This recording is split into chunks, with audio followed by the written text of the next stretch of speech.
तो पार्ट 14 की शुरुआत वहीं से होती जहां पिछला पार्ट खत्म हुआ था। इनका फिर से टेम्पोररी मेमोरी लॉस हो गया था, जिस वजह से उसे याद ही नहीं था कि वो कब ह्यूनवू के घर से बहुत दूर आ चुकी थी। ह्यूनवू एक साइकिल लेकर कई घंटों तक हेइन को ढूंढता है। एट लास्ट उसे गांव के ब्रिज के पास हेइन मिल जाती है। तो वो उसके पास आकर उससे थोड़ा चिल्लाकर पूछता है कि तुम यहाँ क्या कर रही हो, किसी को बिना बताए तुम यहाँ क्यों आ गई, पता भी हमें कितना परेशान था। हेइन जो इस टाइम पर काफी घबराई हुई थी, पर फिर भी वो अपने आप को स्ट्रॉन्ग दिखाने के लिए कहती है कि मैं कोई पेशेंट नहीं हूँ जो तुम्हें हमेशा मेरी फिक्र करने की जरूरत पड़े। ह्यूनवू कहता है कि सॉरी मेरी ही गलती है जो मैंने तुमसे पूछ लिया। कहकर वो जाने लगता है, जिसे देख हेइन फाइनली अपने आप को स्ट्रॉन्ग दिखाने का एक्टिंग बंद करती है और उसे सब बता देती है कि मुझे कुछ याद नहीं कि मैं यहाँ कैसे आई, मुझे बस इतना याद है कि मैं तुम्हारे घर के बाहर थी पर अगले ही पल मैं किसी और जगह पे थी। मुझे पता नहीं मैं कब और कैसे यहाँ पहुंची। लाइट आने की वजह से ह्यूनवू उसकी कंडीशन नोटिस करता है। उसके कपड़े गंदे हो गए थे, उसके पैर और हाथ में चोट आ गई थी। हेइन उसे बताती है कि वो कितना ज्यादा डर गई थी। ह्यूनवू को उसके लिए बहुत ही ज्यादा बुरा लगता है, तो वो हेइन के पास आकर उसे गले लगा लेता है। हेइन की कंडीशन के बारे में सोचकर ही ह्यूनवू के भी आंसू निकल जाते हैं। कुछ देर बाद ह्यूनवू उसे साइकिल में बिठाकर घर की ओर ले आता है। तो वो उनके घर से थोड़ी दूर एक पेड़ के नीचे रुकते हैं। हेइन ह्यूनवू को देखकर बहुत खुश होती है। ह्यूनवू से पूछता है कि तुम अचानक यहाँ कैसे आ गई। तो हेइन उसे बताती है कि तुम्हारी सिस्टर ने मुझे यहाँ बुलाया। उसने बताया था कि तुम्हारे डैड इलेक्शन में हार रहे हैं क्योंकि उनका ओपोनेंट गांव वालों को फ्री का खाना खिलाकर गांव वालों को अपनी साइड कर रहा था।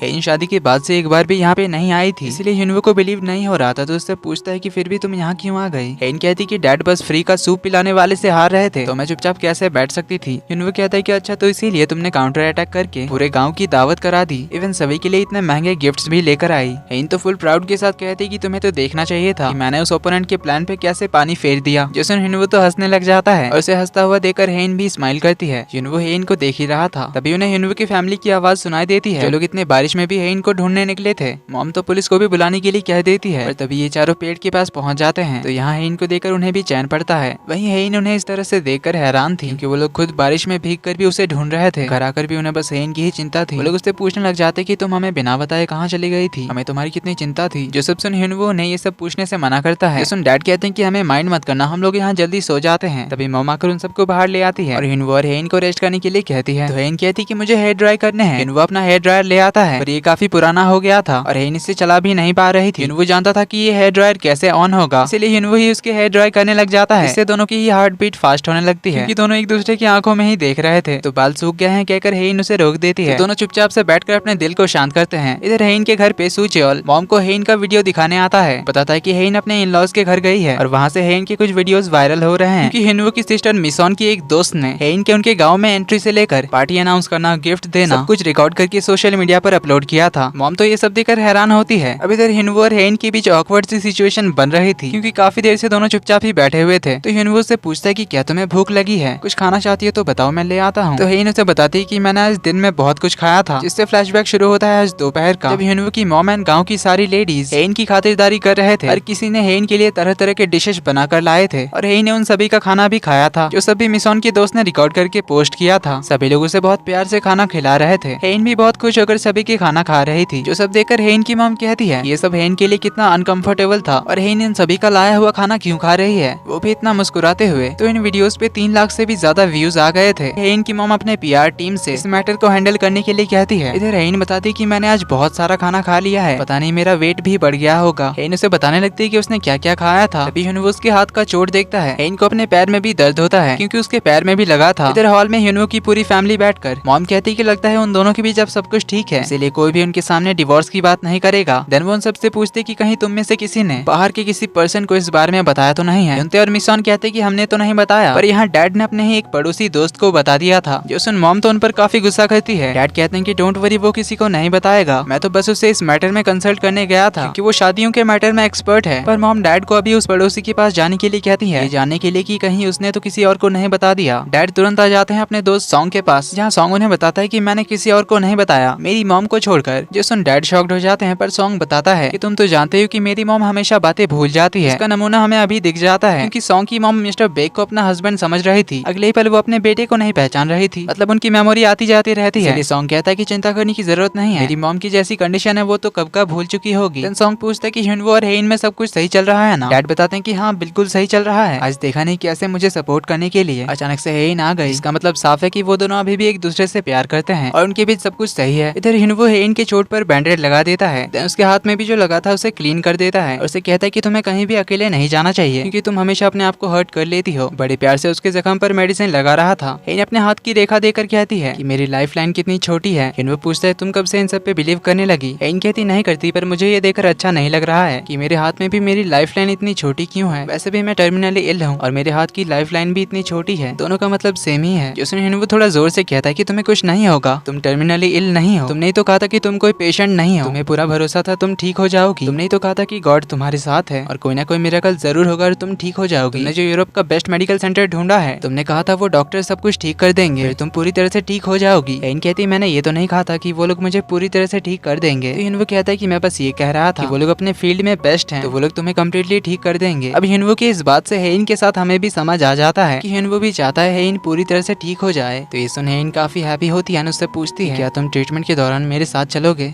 ये सुनते ही हिनवू रुक जाता है। कहती कि ऐसा नहीं कि मैं अकेले जाने में डर रही हूँ, पर क्योंकि सिर्फ तुम ही जानते हो मेरे बीमारी के बारे में। हिनवू पूछता है क्या तुम सच में चाहती हो मैं तुम्हारे साथ चलूं? तो ठीक है मैं तुम्हारे साथ चलूंगा। ये सुन हेइन बहुत खुश होती है। तो हिनवू उससे पूछता है कि क्या तुम्हें अब भी दर्द हो रहा है? फिर से दोनों का आई कांटेक्ट होता है, पर इस बार माहौल थोड़ा रोमांटिक सा बन जाता है। दोनों एक दूसरे की आंखों में देखते हुए करीब आने लगते हैं। हिनवू हेइन को किस करने ही जा रहा था, तो हेइन किस करने के लिए आंखें बंद कर लेती है, पर हिनवू तभी उठकर चला जाता है। हेइन आंखें खोलती है तो हिनवू को सामने ना देखकर पीछे दरवाजे की ओर मुड़ती है, पर तब तक हिनवू बाहर आ चुका था। वो तो चप्पल पहनकर भागकर बाहर चला आता है। बाहर आकर वो अपने आप से कहने लगता है कि क्या तू पागल हो गया था, अभी क्या करने जा रहा था, पर उसे ऐसे ही छोड़कर आना सही भी तो नहीं है। ये बोलकर वो वापस जाने लगता है, पर फिर से रुक जाता है। कहता है पर तू उसे अंदर जाकर क्या कहेगा, तू उसे ऐसे छोड़कर बाहर क्यों आ गया और अंदर जाकर क्या करेगा, फिर बाहर भी तो नहीं आ सकता, इससे अच्छा तो यही होगा कि तू बाहर ही रह जा। ये बोलकर तो वो बाहर चक्कर काटने लग जाता है। वहीं इधर हेइन भी सोच रही होती है कि क्या वो भाग गया, पर फिर वो हंसते हुए कहती है कि नहीं यार वो क्यों भागेगा, जरूर उसे कुछ काम याद आ गया होगा, शायद किसी को कॉल करने गया होगा या फिर टॉयलेट गया होगा। ये बोलकर वो स्माइल करते हुए बेड पर बैठ जाती है, पर तभी उसकी नजर पड़ती है घड़ी पर, जिसे देख वो कहती है कि पर इतना टाइम तो नहीं लगना चाहिए था। पर इधर हम ह्यूनवो को देखते हैं जो अपने शॉप के बाहर बैठा हुआ था और ह्यूनते उनके लिए खाना बना रहा था। ह्यूनते उससे पूछता है कि क्या तेरा और हेइन का कोई झगड़ा हुआ जो उसने तुझे बाहर निकाल दिया। ह्यूनवो बताता है कि मैं खुद ही बाहर चला आया। तो ह्यूनते कहता है कि अगर तूने कोई गलती की है तो जल्दी जाकर उससे माफी मांग ले, वरना जितना देर करेगा वो उतनी ज्यादा नाराज होगी, इसीलिए अभी कभी अपने रूम चले जाओ। पर ह्यूनवो तो ड्रिंक करते हुए कहता है कि मैं अपने आप को थोड़ा होश में लाने के लिए बाहर आया हूँ, क्योंकि घर के अंदर तो मैं समझ नहीं पा रहा कि मैं क्या कर रहा हूँ। ह्यूनते पूछते है क्या समझ नहीं पा रहा। ह्यूनवो तो हेइन को किस करने जाने वाले सीन को याद करके कहता है ये तो मुझे भी नहीं पता।